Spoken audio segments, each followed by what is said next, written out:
അതാ ആന ആന ആന അതാ ആന നോക്ക് ഒറ്റക്കൊമ്പനാട്ടോ. പോയിക്കോ ഇങ്ങോട്ട് വരുന്ന നോക്കിക്ക.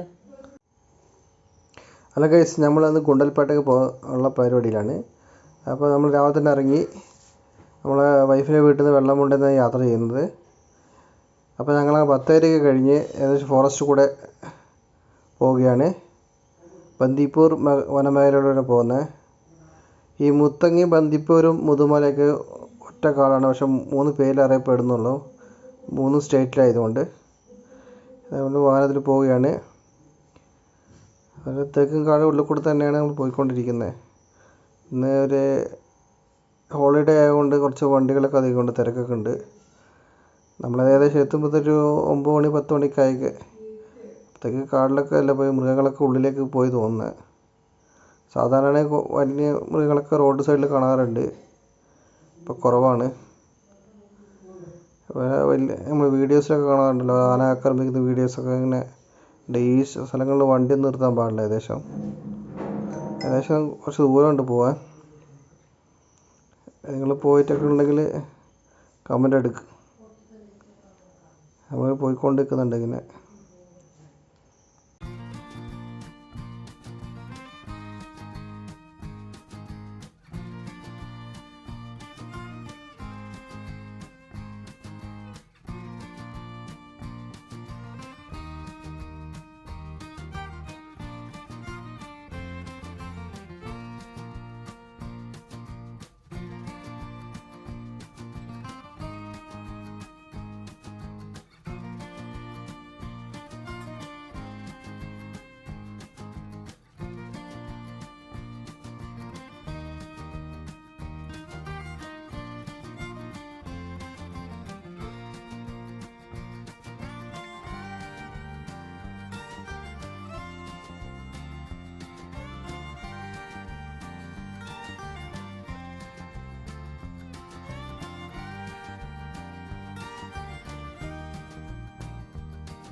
നമ്മുടെ സുന്ദരി നല്ല ആക്റ്റീവായി കളിച്ചുകൊണ്ടിരിക്കുകയാണ്. അവളോരോ കഥകൾ പറയുന്നു, ഒരാൾ ചിരിക്കുന്നു, കാഴ്ചകളൊക്കെ കാണുന്നതാണ്.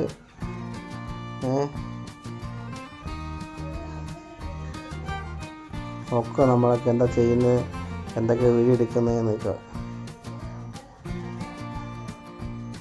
ഇപ്പം നമ്മൾ പോകുന്ന മുത്തങ്ങ ഫോറസ്റ്റിൻ്റെ ഉള്ളിൽ കൂടെയാണ് ബന്ദിപ്പൂരിൽ കിടക്കുന്നത്. ഇത് നീലഗിരി ബയോസ്ഫിയറിൻ്റെ ഭാഗമാണ്. പശ്ചിമഘട്ട മലനിരകളുടെ ഒരു ഭാഗം കൂടിയാണിത്.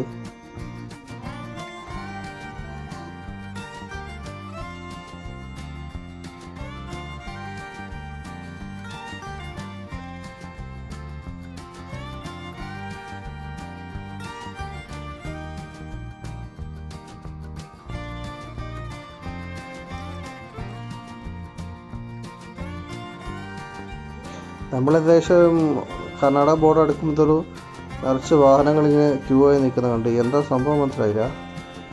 എന്നാൽ നിറച്ച് തിരക്കുള്ള ദിവസം ആയതുകൊണ്ടായിരിക്കുമോ ഇങ്ങനെ ബ്ലോക്കായി വരുന്നതെന്ന് വിചാരിച്ചിരിക്കുന്നത്. അപ്പോൾ കുറച്ച് നേരം അവിടെ ബ്ലോക്ക് ചെയ്ത് നിന്നു. ഫോറസ്റ്റിൻ്റെ കൂടെ തന്നെ അടുത്ത കർണാടക ബോർഡറാണ് വരുന്നത്.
ഈ കർണാടകക്കാർ സംഭവം പീസ് വിരിക്കുന്നുണ്ട് റോഡിൽ കണ്ടുകഴിയുമ്പോൾ. അപ്പോൾ ചെറിയ കാരണം 30 തൊട്ട് സ്റ്റാർട്ടിങ് വരുന്നത്. അതുകൊണ്ടാണ് ഇത്ര ക്യൂ വരാൻ കാരണം. അപ്പോൾ ഇവിടുന്ന് അങ്ങോട്ട് പോകുമ്പോഴും അത് തിരിച്ച് വരുമ്പോഴും നമ്മൾ പൈസ കൊടുക്കണം. പക്ഷേ കേരളത്തിലേക്ക് വരുമ്പോൾ ഇവരൊന്നും പൈസ ഒന്നും മേടിക്കുന്നത് കണ്ടിട്ടില്ല. ഇവിടെ നമ്മളെല്ലാം പോകുന്ന വണ്ടി ഇവർക്ക് പൈസ കൊടുക്കുന്നുണ്ട്.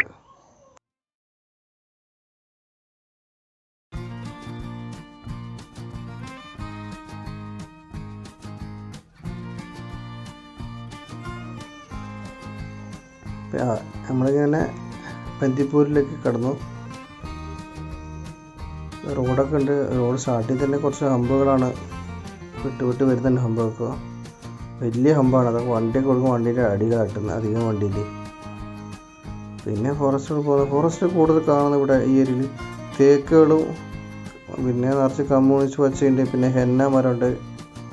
പക്ഷേ ഇതൊക്കെയാണ് കാടിനെ നശിപ്പിക്കുന്ന മരങ്ങളും ചെടികളൊക്കെയാണിത്. ഇങ്ങനത്തെ മരങ്ങളുള്ളതുകൊണ്ടാണ് മറ്റു മൃഗങ്ങൾക്കുള്ള ഭക്ഷണം മറ്റു പുല്ലുകൾ വളരാത്തേക്കും. മരങ്ങൾ കുറേ ഉണങ്ങിയിരിക്കുന്നുണ്ട്. ആനയും മാനൊക്കെ കാണാനൊക്കെ ഉള്ള ചാൻസ് ഉണ്ട്. നോക്കാം, കടുവനൊക്കെ സ്പോട്ട് ചെയ്യുന്ന സ്ഥലമാണ്. പക്ഷെ രാത്രി 9 മണിയാകുമ്പോൾ ഏകദേശം ഈ ഫോറസ്റ്റ് ക്ലോസ് ചെയ്യുന്നത്. പിന്നെ രാവിലെ 6 മണിക്കായിട്ടാണ് ഈ വഴി ഓപ്പൺ ചെയ്യുന്നത്. അതുകൊണ്ട് വയനാട് അടുത്തുള്ള ഈസി റൂട്ടാണ്, വലിയ റോഡാണ്. അതുകൊണ്ട് അധികം വാഹനങ്ങൾ ഇതിലേക്ക് വരുന്നത് ആ സമയത്ത്. രാത്രി കാല സമയങ്ങളിൽ ആ കുട്ട വഴിയാണ് ബാംഗ്ലൂരിലേക്ക് പോകുന്നത്. ഇത് ഗുണ്ടൽപേട്ട്, മൈസൂർ, ബാംഗ്ലൂരിലേക്ക് പറ്റിയ ഈസി റോഡാണ്. ഇവിടെ വാഹനങ്ങൾ നിർത്താനൊന്നും പാടില്ല. ക്യാമറകളൊക്കെ വെച്ചിട്ടുണ്ട് ഫോറസ്റ്റിൻ്റെ. ഒരുപാട് ലോറികളൊക്കെ വരുന്നുണ്ട്. കുറേ ബാംഗ്ലൂരിലെ മൈസൂരിലൊക്കെ കേരളത്തിലേക്ക് ആവശ്യമായ പച്ചക്കറികൾ സാധനങ്ങളൊക്കെ ഈ റൂട്ടൊക്കെ വരുന്നുണ്ട്.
ഇത് ആന നമ്മൾ കണ്ടു. അതിനിടയ്ക്ക് ഒറ്റക്കൊമ്പനാണ് നിൽക്കുന്നത്. ഒറ്റക്കൊമ്പൻ മീൻസ് ഒറ്റയ്ക്കാണ് ആന നിൽക്കുന്നത്, അതിനാണ് ഒറ്റക്കൊമ്പൻ എന്ന് പറയുന്നത്. മറ്റേ കൂട്ടത്തിൽ നിന്ന് പിരിഞ്ഞ് നിൽക്കുന്നതുകൊണ്ട് ഒറ്റക്കൊമ്പൻ എന്ന് പറയുന്നതാണ്. പിന്നെ വണ്ടി നിർത്താൻ നമ്മൾ വേഗം പോകുന്നു. അടുത്ത് വന്ന പ്രശ്നം ഉണ്ടാകുമെന്ന് വിചാരിച്ചിട്ട് ഒന്നാമത് വണ്ടി നിർത്താനൊന്നും പാടില്ല ഫോറസ്റ്റ് ഏരിയയിൽ. അങ്ങനെ പോകുന്ന റോഡ് നല്ല റോഡാണ്. നല്ല ലോങ് സൈറ്റ് കാണുകയും ചെയ്യുക. വലിയ വളവ് കാര്യങ്ങളൊന്നും ഇല്ല. വൈകിട്ട് കഴിയുന്ന ഈ സൈഡിൽ മൊത്തം ആനകളും മറ്റും ജീവികളൊക്കെ ഈ സൈഡിൽ. കടുവ റിസർവാണ് ഈ ഫോറസ്റ്റ്. പിന്നെ കടുവേനെ കൂടുതലായി കാണും സ്പോട്ടിൽ. രാത്രി ഒറ്റ വണ്ടി ഉണ്ടാവില്ല ഈ സൈഡിൽ കൂടെ. രാത്രി നമ്മൾ റോഡ് ക്ലോസ് ചെയ്യും, വരാനും പറ്റില്ല, റിസ്ക്കാണ്.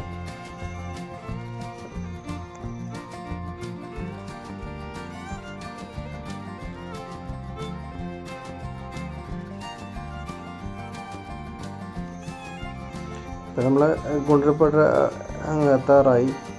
ഏകദേശം കർണാടക വീടുകളും കൂടുതൽ കൃഷി സ്ഥലങ്ങളാണ് ഇവിടെ ഉള്ളത്. ഒരു പരന്ന പ്രദേശങ്ങളാണ് ഈ പരിസരത്തൊക്കെ. അപ്പോൾ വെറൈറ്റി കൃഷികളുണ്ട് ഇവിടെ ഈ പരിസരത്ത്. തെങ്ങുകളുണ്ട്, ഉള്ളി, പൂക്കൾ, ഓണത്തിനൊക്കെ ആവശ്യമായ പൂക്കളൊക്കെ ഇപ്പോൾ ഈ സമയമാണ് കൃഷി ചെയ്യുന്നുണ്ട് അവർ.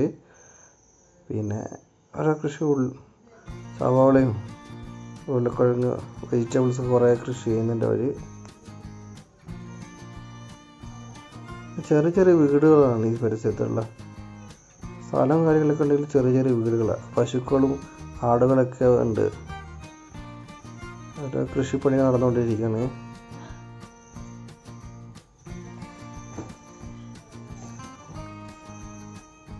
എല്ലാ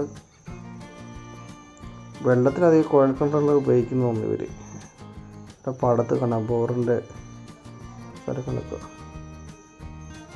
അങ്ങ് കാണുന്നൊരു മല കാണാം. ആകെയൊക്കെ ഒരു താഴ്ന്ന പ്രദേശങ്ങളാണ്, ഏകദേശം പരന്ന സ്ഥലങ്ങളാണ്, കൃഷി സ്ഥലങ്ങളാണ് കൂടുതൽ. വീടൊക്കെ പറഞ്ഞാൽ ചെറിയ വീട്, ഗ്രാമങ്ങൾ എന്ന് പറയുന്നത് ഹള്ളി എന്ന് പറയുന്ന അതുപോലെ സ്ഥലങ്ങളാണിത്. പക്ഷെ ഉള്ളിലൊക്കെ പോയാൽ തീരെ എന്താ പറയുക, അത്രയും എന്താ ഉള്ള ആൾക്കാരാണ് ഇവിടെ. വീടൊക്കെ അത് പറഞ്ഞാൽ ഷീറ്റിട്ട് കല്ല് കൊണ്ട് കെട്ടിയതോ, കല്ല് പറഞ്ഞാൽ സാധാ കല്ല് കെട്ടി മണ്ണൊക്കെ ഉണ്ടാക്കി കെട്ടിയ വീടുകളൊക്കെയാണ്, ചെറിയ വീടുകളും. വാഴയൊക്കെ ഉണ്ട്, വാഴയൊക്കെ കാറ്റ് പിടിച്ച് ഇലയൊക്കെ ഇങ്ങനെ പോയിട്ടുണ്ട്. ഇവിടുത്തെ മണ്ണ് കറുത്ത മണ്ണാണ്, കൃഷിക്കൊക്കെ അനുയോജ്യ നല്ല മണ്ണാണ്. കറണ്ട് ഉണ്ടല്ലോ തോന്നുന്നു എല്ലാവർക്കും. വീടുകൾ കുറേ ഇടയിൽ കിടക്കുന്നു, പൊളിഞ്ഞ് കിടക്കുന്നു. വലിയ വീടൊന്നും പറയാനൊന്നുമില്ല. അടുത്തടുത്ത് വീടുകളാണ്, റോഡിനടുക്കാണെങ്കിൽ അപ്പുറത്ത് ഇപ്പുറത്ത് വീടുകൾ. വീടൊക്കെ ഒരു അടുത്തടുത്തുള്ളതാണ്, അത് ബാക്കിയൊക്കെ കൃഷിഭൂമി. അങ്ങനെയാണ് ഇവരൊരു ഏരിയ ഗ്രാമമുള്ളത്. ഷീറ്റുകളും ആസ്പെറ്റോസുകളൊക്കെ ഉപയോഗിച്ചാണ് വീടൊക്കെ കിട്ടിയിട്ടുള്ളത്. വാർപ്പ് വീടൊന്നും പറയാനൊന്നുമില്ല.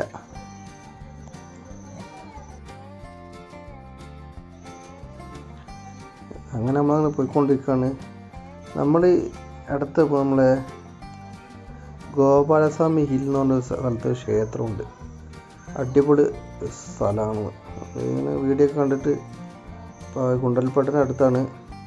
നമ്മൾ അങ്ങോട്ട് പോയെന്ന് പ്ലാൻ ചെയ്ത്, അത് നോക്കിയില്ല, അങ്ങോട്ട് വിട്ടു ഉള്ള പ്ലാനിങ്ങിലാണ്. പൂക്കൾ കൃഷി കുറേ കാണുന്നുണ്ട് ഈ പരിസരത്ത്. ജമന്തിയും വാഴാർമല്ലി അതുപോലത്തെ വെറൈറ്റി പൂക്കളൊക്കെ ഈ ഓണത്തിന് വേണ്ടി ഉണ്ടാക്കുന്നവർ. സൂര്യകാന്തികളുണ്ട്, ഉള്ളിക്കൃഷിയുണ്ട്, വെളുത്തുള്ളി കൃഷിയൊക്കെ. ജമന്തി പൂക്കൾ ഇങ്ങനെ നല്ല രസമുണ്ട് കാണാൻ ദൂരന്ന്. ഇങ്ങനെ മുകളിൽ നിന്നുള്ള വ്യൂസ് ആയിരിക്കും അടിപൊളിയായിരിക്കുക. ഇതൊക്കെ കേരളത്തിലേക്കുള്ള വേണ്ടി വരുന്ന പൂക്കളാണ്. ഓണായിക്കഴിഞ്ഞാൽ എല്ലാവരും കർണാടകയിൽ നിന്നൊക്കെയാണ് കൂടുതലും ഫ്ലേവേഴ്സ് എത്തുന്നത്. പക്ഷെ ഇവിടെ കുറഞ്ഞ പൈസയായിരിക്കും പൂക്കൊക്കെ ഉണ്ടാവുക. ഇപ്പോൾ കൂടുതൽ ആൾക്കാർ ഇതിൽ ഫോട്ടോ എടുക്കാനും കാര്യങ്ങളൊക്കെ ഇഷ്ടം പോലെ വരുന്നുണ്ട് ഈ പരിസരത്തൊക്കെ. അങ്ങനെ ഗോപാലസ്വാമീൻ്റെ അടുത്ത് എൻട്രൻസ് എത്തി. ഇവിടെ നിന്ന് വീക്കെൻഡ് ആയതുകൊണ്ടും പോവുക, വലിയ ക്യൂ ആണ്. ഏകദേശം നമ്മൾ 10 മണി എത്തിയെങ്കിലും 10-15 എത്തിയെങ്കിലും നല്ല ക്യൂ ഉണ്ട്, ഒരു രക്ഷയില്ലാത്ത ക്യൂ, നല്ല തിരക്കുണ്ട്. ഇവിടുന്ന് വണ്ടി പാർക്ക് ചെയ്ത ശേഷം നമ്മൾ ഇവിടുത്തെ ടിക്കറ്റ് എടുത്ത് ഇവിടുത്തെ കർണാടക KSRTCയിൽ വേണം പോകാൻ. ഇവിടുന്ന് മലേൻ്റെ മുകളിലാണ് എത്തേണ്ടത്. ഏകദേശം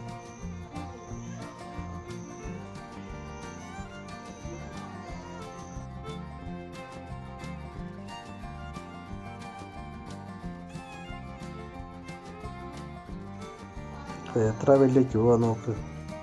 ബസ് കയറാനും ഇവിടുന്ന് ക്യൂ, പുറത്ത് ടിക്കറ്റ് അടിക്കാൻ വേറെ ക്യൂ. ഈ വീക്കെൻഡിൽ വന്ന് നല്ല തിരക്കായിരിക്കും. ഈ ഇടദിവസങ്ങൾ വരുവാണെങ്കിൽ കിട്ടും.